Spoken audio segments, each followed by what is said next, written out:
Hi friends, ಎಲ್ಲರಿಗೂ ಎಲ್ಲ ಹೇಗಿದ್ದೀರಾ? ಚೆನ್ನಾಗಿದ್ದೀರಾ ಅಂತ ಅಂದ್ಕೊಂಡಿದ್ದೀನಿ. ಎಲ್ಲರೂ ಸಂಕ್ರಾಂತಿ ಹಬ್ಬ ಹೇಗೆ ಮಾಡಿದ್ರಿ? ನಾವು ಸಿಂಪಲ್ಲಾಗಿ ಮಾಡಿದ್ವಿ. ನೀವೆಲ್ಲ ಹೇಗೆ ಮಾಡಿದ್ರಿ ಅಂತ ಕಮೆಂಟ್ ಮಾಡಿ.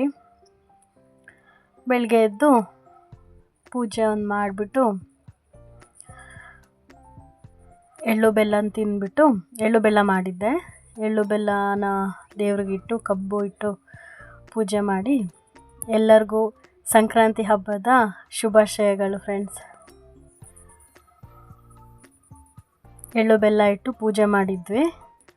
ನಾನು ರೆಡಿಯಾಗಿದ್ದೆ ಸ್ಯಾರಿ ಹಾಕಿ, ಅದೊಂದು ವಿಡಿಯೋ ಮಾಡ್ಕೊಂಡಿದ್ದೆ, ಅದನ್ನು ಹಾಕ್ತಾಯಿದ್ದೀನಿ. ನೀವೆಲ್ಲ ರೆಡಿಯಾಗಿದ್ರಾ? ಏನೇನು ಅಡುಗೆ ಮಾಡಿದ್ರಿ ಫ್ರೆಂಡ್ಸ್? ನಾನು ಬೆಳಗ್ಗೆ ತಿಂಡಿಗೆ ಪೊಂಗಲ್ ಮಾಡಿದ್ದೆ, ಖಾರ ಪೊಂಗಲ್ ಮಾಡಿದ್ದೆ, ಸಿಹಿ ಪೊಂಗಲ್ ಮಾಡಿಲ್ಲ. ಖಾರ ಪೊಂಗಲ್ಗೆ 1 ಲೋಟ ಹೆಸರುಬೇಳೆ, 1.5 ಲೋಟ ಅಕ್ಕಿ ಇಟ್ಬಿಟ್ಟು ಅದನ್ನು ಫಸ್ಟಿಗೆ ಸ್ವಲ್ಪ ಉಪ್ಪು ಅರಿಶಿನ ಪುಡಿ ಹಾಕಿ ಬೇಯಿಸ್ಕೊಬೋದು. ನಾನು ಹಾಕ್ಕೊಂಡಿರಲಿಲ್ಲ, ಹಾಗೇ ಫಸ್ಟಿಗೆ ಬೇಯಿಸ್ಕೊಂಡ್ಬಿಟ್ಟು ಇಟ್ಕೊಂಡಿದ್ದೆ. ಇದು ಒಗ್ಗರಣೆಗೆ. ಇದು ಸ್ವಲ್ಪ ಎಣ್ಣೆ ಹಾಕಿಬಿಟ್ಟು ಎಣ್ಣೆ ಕಾದ್ಮೇಲೆ ಅದಕ್ಕೆ ಇದು ಕ್ಯಾಶು ಹಾಕ್ಕೊಂಡಿದ್ದೀನಿ,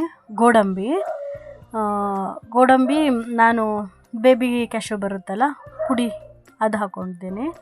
ಇಡೀನೂ ಹಾಕ್ಕೊಬೋದು. ಮತ್ತು ಸ್ವಲ್ಪ ಜೀರಿಗೆ, ಕಾಳುಮೆಣಸು, ಹಸಿರು ಮೆಣಸು ಹಾಕ್ಕೊಬೇಕು. ನಾವು ಹಸಿರು ಮೆಣಸು ತಿನ್ನೋದಿಲ್ಲ ಅಂತ ಹಸಿರು ಮೆಣಸು ಹಾಕ್ಕೊಂಡಿಲ್ಲ, ಕಾಳುಮೆಣಸು ಹಾಕ್ಕೊಂಡಿದ್ದೀನಿ. ಮತ್ತು ಬೇವಿನ ಸೊಪ್ಪು ಹಾಕ್ಕೊಂಡು ಚೆನ್ನಾಗಿ ಫ್ರೈ ಮಾಡ್ಕೊಳೋದು. ಸ್ವಲ್ಪ ಅರಿಶಿನ ಪುಡಿ ಹಾಕ್ಕೊಂಡಿದ್ದೀನಿ. ನಾನು ಅಕ್ಕಿಗೆ ಹಾಕಿ ಬೇಯಿಸ್ಕೊಂಡಿರಲಿಲ್ಲ, ಹಾಗಾಗಿ ಒಗ್ಗರಣೆಗೆ ಹಾಕ್ಕೊಂಡೆ. ಆಮೇಲೆ ಇದು ನಾನು ಬೇಯಿಸ್ಕೊಂಡಿದ್ನಲ್ಲ ಹೆಸರು ಬೇಳೆನೂ ಮತ್ತು ಅಕ್ಕಿನೂ, ಅದನ್ನು ಹಾಕಿಬಿಟ್ಟು ತಿರುಗಿಸ್ಕೊಳ್ತಾ ಇದ್ದೀನಿ. ಅದು ಸ್ವಲ್ಪ ಗಟ್ಟಿ ಆದರೆ ಸ್ವಲ್ಪ ಬಿಸಿ ನೀರು ಮಾಡಿಕೊಂಡು ಹಾಕ್ಕೊಂಡು ಹದ ಮಾಡ್ಕೊಳ್ಳಿ. ಇಲ್ಲ ಸರಿ ಇದೆ, ನಮ್ಮದು ಹದ ಸರಿ ಇತ್ತು ಅಂದರೆ ತೊಂದರೆ ಇಲ್ಲ. ಇದನ್ನು ಮತ್ತೇನು ಕುದಿಸೋದೆಲ್ಲ ಏನು ಬೇಡ, ಒಂದು ಒಗ್ಗರಣೆ ಹಾಕಿದ್ರೆ ಸಾಕು ಅಷ್ಟೇ. ಅದಕ್ಕೆ ಆಮೇಲೆ ಎಲ್ಲ ಹದ ಸರಿ ಆದಮೇಲೆ ಕೊತ್ತಂಬರಿ ಸೊಪ್ಪು ಹಾಕ್ಕೊಂಡು, ನನಗೊಂದು ಸ್ವಲ್ಪ ಉಪ್ಪು ಬೇಕಿತ್ತು, ಹಾಗಾಗಿ ಉಪ್ಪು ಹಾಕಿ ಟೇಸ್ಟ್ ನೋಡ್ಕೊಂಡು ಇದು ಮಾಡ್ಕೊಳ್ಳಿ. ಉಪ್ಪು ಹಾಕ್ಕೊಂಡು ಮತ್ತೆ ಚೆನ್ನಾಗಿ ತಿರುಗಿಸ್ಕೊಂಡು ಕುದಿ ಬರ್ಸೋದೆಲ್ಲ ಏನು ಬೇಡ, ಅದು ಆಲ್ರೆಡಿ ಬಿಸಿ ಇರುತ್ತಲ್ವ, ಸಾಕಾಗುತ್ತೆ. ನಾನು ಬಿಸಿ ನೀರೇ ಹಾಕಿ ಹದ ಮಾಡ್ಕೊಂಡಿದ್ದೆ, ಹಾಗಾಗಿ ಅಷ್ಟೇ. ಆಮೇಲೆ ತುಪ್ಪ ಹಾಕ್ಕೊಂಡು ತಿಂದರೆ ಚೆನ್ನಾಗಿರುತ್ತೆ ಪೊಂಗಲ್ಲು, ಖಾರ ಪೊಂಗಲ್ಲು. ಅದಕ್ಕೆ ಸ್ವಲ್ಪ ತುಪ್ಪ ಹಾಕ್ಕೊಂಡು ತಿನ್ನಬೇಕು. ಸಿಹಿ ಪೊಂಗಲ್ ಮಾಡಿರಲಿಲ್ಲ ಬೆಳಗ್ಗೆನೇ, ಯಾಕೆ ಅಂತ ಹೇಳ್ಕೊಂಡು ನಾನು ತಿಂಡಿಗೆ ಮಾಡ್ಕೊಂಡಿದ್ನ. ಆಮೇಲೆ ಮಧ್ಯಾಹ್ನಕ್ಕೆ ಅಂತ ಹೇಳಿಬಿಟ್ಟು ಕ್ಯಾರೆಟ್ ಹೋಳಿಗೆ ಮಾಡ್ಕೊಂಡಿದ್ದೀನಿ.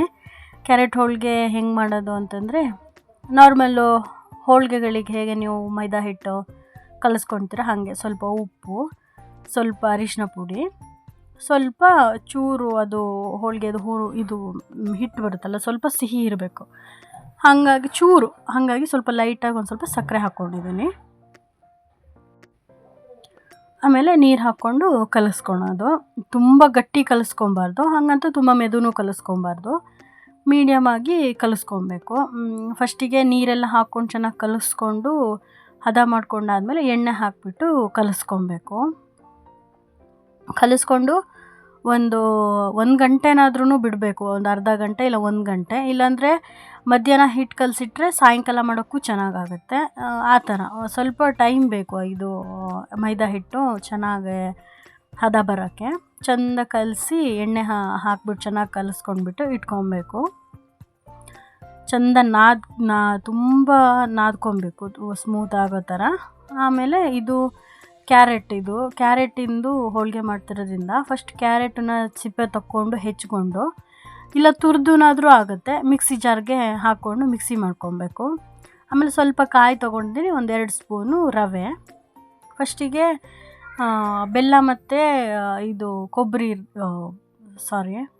ಅಲ್ಲ, ಇದು ಕ್ಯಾರೆಟ್ ಇರುತ್ತಲ್ಲ, ಬೆಲ್ಲ ಮತ್ತು ಕ್ಯಾರೆಟನ್ನು ಚೆನ್ನಾಗಿ ಮಾಡಿ ಅದು ಪಾಕ ಬರಬೇಕು, ಅದರಲ್ಲೇ ಬೆಲ್ಲ ಎಲ್ಲ ಕರಗಿಬಿಟ್ಟು ಚೆನ್ನಾಗಿ ಮಾಡಿ ತಿರುಗಿಸ್ಕೊಂಡು, ಅದು ಬೆಲ್ಲ ಫುಲ್ ಕರಗ್ತಾ ಬರ್ತಿದೆ ಅನ್ನೋಷ್ಟೊತ್ತಿಗೆ ರವೆ ಇರುತ್ತಲ್ಲ 1-2 ಸ್ಪೂನ್ ರವೆ ಹಾಕ್ಕೊಬೇಕು. ಕಾಯಿ ಹಾಕ್ಕೊಂಡಿದ್ರೆ ತೊಂದರೆ ಇಲ್ಲ, ನಾನು ಕಾಯಿ ಇತ್ತು ಅಂತ ಹಾಕ್ಕೊಂಡಿದ್ದೆ. ರವೆ ಮಾತ್ರ ಹಾಕ್ಕೊಬೇಕು. ಒಂದು 2 ಸ್ಪೂನು ರವೆ ಸ್ವಲ್ಪ ಹುರಿದ್ಬಿಟ್ಟು, ಚಿರೋಟಿ ರವೆ ಬರುತ್ತಲ್ಲ ಅದನ್ನು ಒಂದು 2 ಸ್ಪೂನು 4 ಸ್ಪೂನ್ ಹಾಕ್ಕೊಂಡಿದ್ದೆ ನಾನು. ಹುರಿದ್ಬಿಟ್ಟು ಹಾಕ್ಕೊಂಡಿದ್ದೆ. ಹುರಿದ್ಬಿಟ್ಟು ಹಾಕ್ಕೊಬೇಕು. ಮತ್ತು ಕಾಯಿ ತುರಿ ಒಂದು 2 ಮುಷ್ಟಿ ಹಾಕ್ಕೊಂಡಿದ್ದೆ. ಕಾಯಿ ತುರಿ ಏನು ಬೇಡ, ಅದು ಆಪ್ಷನಲ್, ಅದು ಬೇಕಾದರೆ ಹಾಕ್ಕೊಬೋದು, ತೊಂದರೆ ಇಲ್ಲ. ಅದು ಹಾಕ್ಕೊಂಡಿದ್ರೂ ಚೆನ್ನಾಗೇ ಇರುತ್ತೆ ಟೇಸ್ಟು. ಹಾಕ್ಕೊಂಬಿಟ್ಟು ಚೆನ್ನಾಗಿ ತಿರುಗಿಸ್ಬಿಟ್ಟು ಫಸ್ಟಿಗ್ಲೇ ಹಾಕ್ಕೊಂಡ್ರೂ ನಡೆಯುತ್ತೆ ಇದನ್ನು, ಕಾಯಿನ ಕ್ಯಾರೆಟ್ ಜೊತೆನೇ ಹಾಕ್ಕೊಂಡ್ರೂ ನಡೆಯುತ್ತೆ. ನಾನು ಆಮೇಲೆ ಹಾಕ್ಕೊಂಡೆ. ಸ್ವಲ್ಪ ಮಾಡ್ತಿರೋದಲ್ಲ, ಅದೇನು ಇಡೋಕ್ಕೆಲ್ಲ ಏನಿಲ್ಲ, 1-2 ದಿನದಲ್ಲಿ ಖಾಲಿ ಆಗುತ್ತೆ. ಹಾಗಾಗಿ ಆಮೇಲೆ ಲಾಸ್ಟಿಗೆ ಇದು ಏಲಕ್ಕಿ ಪುಡಿ ಇರುತ್ತಲ್ಲ ಅದನ್ನು ಹಾಕ್ಕೊಬೇಕು. ಹಾಕ್ಕೊಂಡು ಈ ಥರ ಹಿಟ್ಟನ್ನು ಮತ್ತು ಹೂರಣನ ಬೇರೆ ಸಪ್ರೇಟು ಉಂಡೆ ಮಾಡಿಟ್ಕೊಂಡಿದ್ದೆ, ಅಳತೆ ಗೊತ್ತಾಗಬೇಕಲ್ಲ ಅಂಥೇಳಿ. ಆಮೇಲೆ ಹಿಟ್ಟಿನೊಳಗಡೆ ಹೂರಣನ ಇಟ್ಬಿಟ್ಟು ಈ ಥರ ಹೋಳಿಗೆ ಶೀಟ್ ಮೇಲಾದರೂ ಆಗುತ್ತೆ, ಕೆಲವರು ಪ್ಲಾಸ್ಟಿಕ್ ಮೇಲೆ, ಎಣ್ಣೆದು ಪ್ಲಾಸ್ಟಿಕ್ ಬರುತ್ತಲ್ಲ ಅದ್ರ ಮೇಲೆ, ನಾನು ಎಣ್ಣೆ ಪ್ಲಾಸ್ಟಿಕ್ ಮೇಲೆ ಮಾಡ್ಕೊತೀನಿ, ಬಾಳೆ ಎಲೆ ಮೇಲೂ ಮಾಡ್ಕೊಳ್ಬೋದು. ಹಾಕ್ಕೊಂಡ್ಬಿಟ್ಟು ಎಣ್ಣೆ ಹಾಕಿ 2 ಸೈಡೂ ಚೆನ್ನಾಗಿ ಕಾಸ್ಕೊಂಡ್ರೆ ಹೋಳಿಗೆ ರೆಡಿ ಆಗುತ್ತೆ. ಈಸಿ ಇದು, ಅದಕ್ಕೆ ಪಾಕ ಬರಲಿಲ್ಲ ಅಂತೆಲ್ಲ ಕಾಯೋಕ್ಕೆಲ್ಲ ಏನಿಲ್ಲ, ತುಂಬ ಈಸಿಯಾಗಿ ಆಗುತ್ತೆ. ತುಪ್ಪ ಹಾಕ್ಕೊಂಡು ತಿನ್ನೋದಷ್ಟೇ. ಈ ಥರ ಈಸಿಯಾಗಿ ಕ್ಯಾರೆಟ್ ಹೋಳಿಗೆ ಮಾಡ್ಕೊಬೋದು. ನೀವು ಹಬ್ಬಕ್ಕೆ ಏನೇನು ಐಟಮ್ ಮಾಡಿದ್ರಿ ಅಂತ ಹೇಳ್ಬಿಟ್ಟು ಕಮೆಂಟ್ ಮಾಡಿ ಫ್ರೆಂಡ್ಸ್. Thank you. ನನ್ನ ವಿಡಿಯೋನ ಸಪೋರ್ಟ್ ಮಾಡಿ, ಸಬ್ಸ್ಕ್ರೈಬ್ ಮಾಡ್ಕೊಳ್ಳಿ, ಲೈಕ್ ಮಾಡಿ, ಶೇರ್ ಮಾಡಿ ಫ್ರೆಂಡ್ಸ್. Thank you.